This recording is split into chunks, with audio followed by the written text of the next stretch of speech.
ప్రపంచం మొత్తాన్ని వణికిచ్చిన పాండమిక్ సిచ్యువేషన్లో, కోవిడ్ అనే పాండమిక్ సిచ్యువేషన్లో ఈ హైదరాబాద్లో పనిచేస్తున్న ప్రతి ఫీల్డ్లో ఉన్న ప్రతి ఎంప్లాయీ తన ప్రాణాలను కాపాడుకోవటం కోసం, కోవిడ్ టైంలో తన ఫ్యామిలీ ప్రాణాలను కాపాడుకోవటం కోసం సొంత ఊర్లకు వెళ్తే తన లైఫ్ రిస్క్ అని తెలిసి, తన ఫ్యామిలీ లైఫ్ రిస్క్ అని తెలిసి పనిచేసిన ఏకైక ఫీల్డ్ కానీ ఏకైక ఎంప్లాయ్ ఎవరు ఉన్నారంటే అది ఫార్మా ఎంప్లాయ్ అంటాను. ఇది వాస్తవం కాదా నేను అడుగుతున్నాను.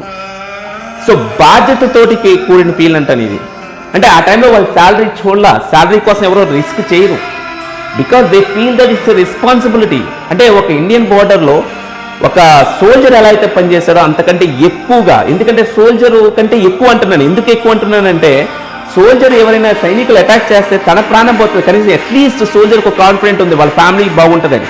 కానీ పాండమిక్ సిచ్యువేషన్లో ప్రతి ఫార్మా ఎంప్లాయీకి తెలుసు తనతో పాటు తన ఫ్యామిలీ లైఫ్ను కూడా రిస్క్ చేస్తున్నానని తెలుసు కూడా.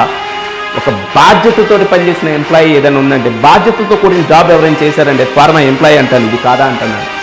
డాక్టర్స్ కావచ్చు, ఫార్మసిస్టులు కావచ్చు, ఫార్మా ఎంప్లాయీస్ కావచ్చు, వీళ్ళు చేసిన కృషి వల్ల ప్రపంచం మొత్తం మన ఇండియన్ ఫార్మా వైపు చూసే విధంగా మన ఇండియా యొక్క ఖ్యాతిని పెంచిన ఫీల్డ్ ఏదైనా ఉందంటే అది ఫార్మా ఫీల్డ్ కాదా అని నేను అడుగుతున్నాను. అలాంటి ఫీల్డ్లో మనం పనిచేస్తున్నాం, అలాంటి ఫీల్డ్లో మనం పనిచేయాలనుకుంటున్నాం. ఎంత బాధ్యతతో కూడిన ఫీల్డ్లో మీరు అర్థం చేసుకోండి. అంతేగాని ఏదో శాలరీస్ కోసం. ఒక ఇండియన్ బోర్డర్లో ఒక సోల్జర్ దగ్గరికి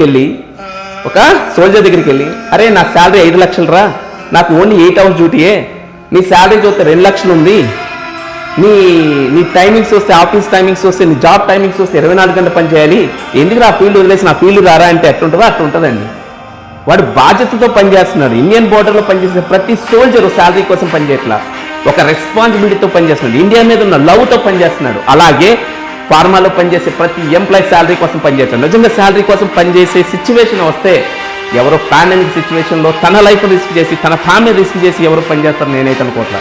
అలాంటి ఫీల్డ్ ఏదైనా ఉందంటే అది ఫార్మా ఫీల్డ్ అంటాను.